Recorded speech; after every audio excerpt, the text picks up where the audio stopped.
A son should respect his father. He should not have to be taught to respect his father. It is something that is natural. That's how I brought up my son anyway. Of course, a father must be worthy of respect. He can forfeit a son's respect.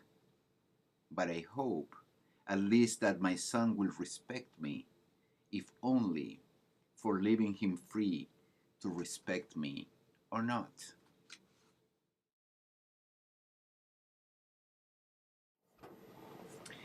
I want to state as disclaimer, all names except for the authors I mentioned are random and non-personal.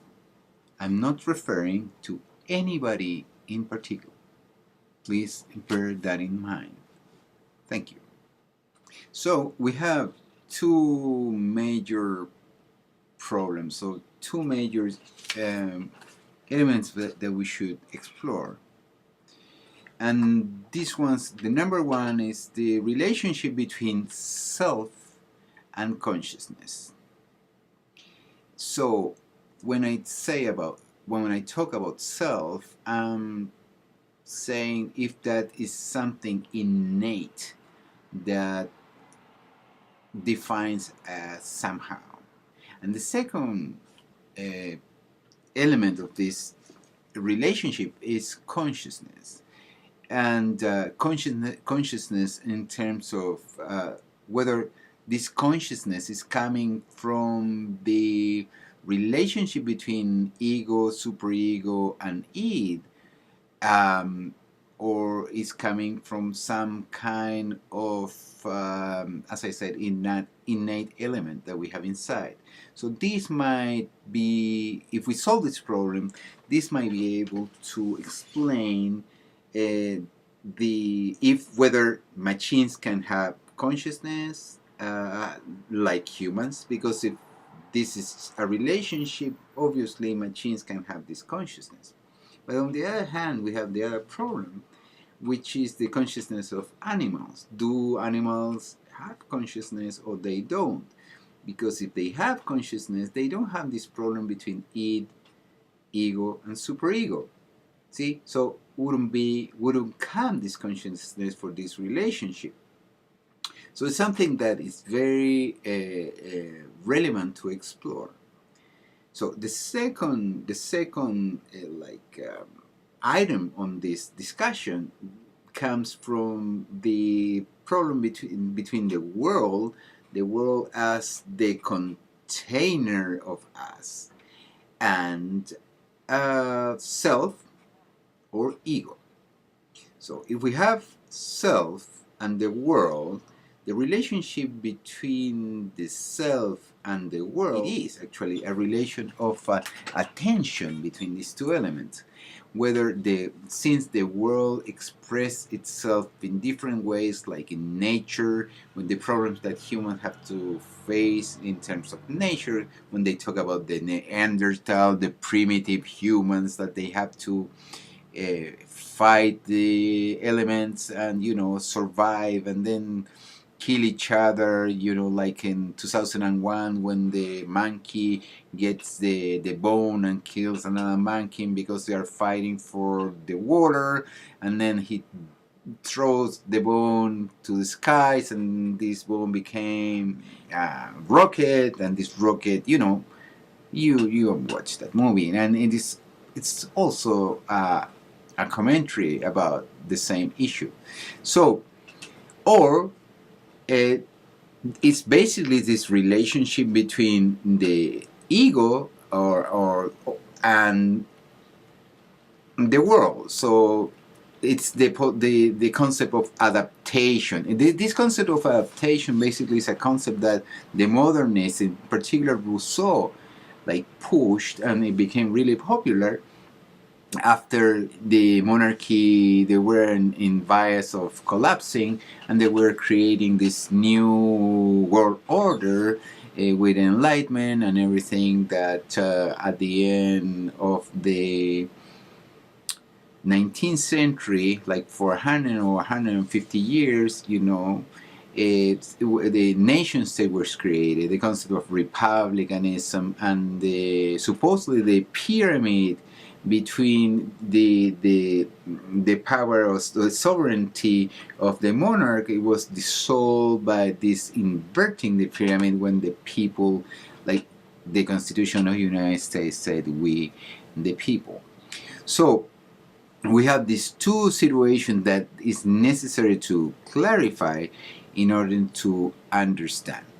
Are the pressures of the social, of the environment where this individual is born in a family, and this family is already socialized, and this family have some expectation for this person, but since this society is a patriarchal society, a hierarchical society, it's gonna depend where you are born in this society, in the position, the vertical position of this society, whether it's gonna be your role and the expectation and what your parents gonna push on you. And also because the parent might be busy or any other reasons that the attention to this kid won't be uh, the best or not. So in the 17th century, which is the beginning, not exactly the beginning, but a very important century for modern philosophy. We have three major philosophers that were dealing with the concept of consciousness. John Locke in England and René Descartes in France were two of them. The third one is Thomas Hobbes, and I'll talk about him later. René Descartes is well known for the cogito ergo sum, and it is also known his view of consciousness as the Cartesian dualism, because he realized, or he believed he realized, that there were two kinds of reality: the res cogito, or mental reality, and the res extensa, or the space where humans and nature's reality occurred.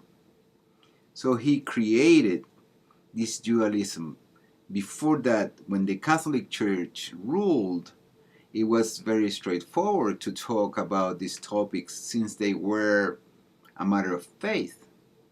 But it was not a matter of faith from modernity on, because, among other things, the idea of divine right was eliminated. Machiavelli also played a very important role a century before this in Italy, on the Medici in Florence with the Medicis.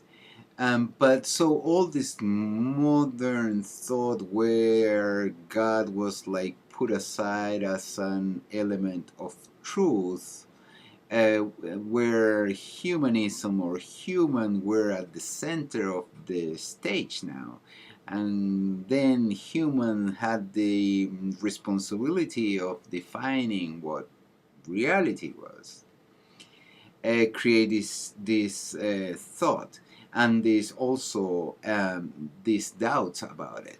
So another important thinker and philosopher, British, was Thomas Hobbes, and Thomas Hobbes is extremely important. It's also connected with Machiavelli. It's extremely important, Hobbes, because he wrote this book, The Leviathan. And in the Leviathan, basically the definition of on the necessity. This book was created in the middle of the Civil War in England, and so the necessity of dealing with violence and the definition who Hobbes had about humans was pretty pessimistic, pretty violent.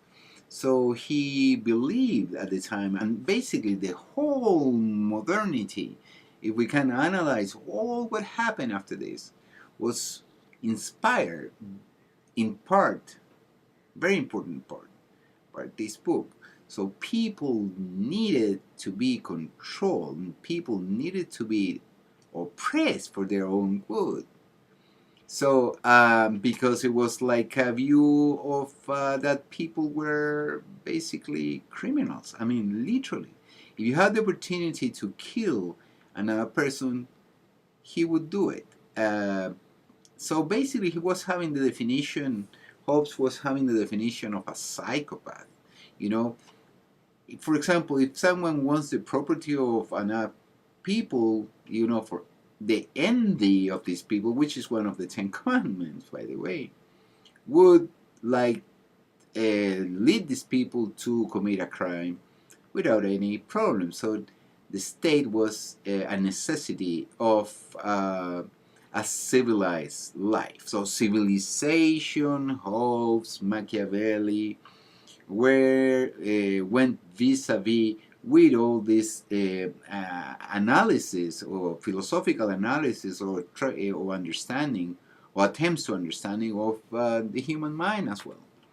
So we have this situation going in parallel in the 17th century, and it became a new world um, after the conquest of America and the control of the seas from Britain, and then development of Protestantism in the north and in the Industrial Revolution and so on and so forth. So all these forces, I claim that they are very connected with the way we see humans today, and with the definition of normality, and also with mental illness and unhappiness, basically. So that's part of my argument today.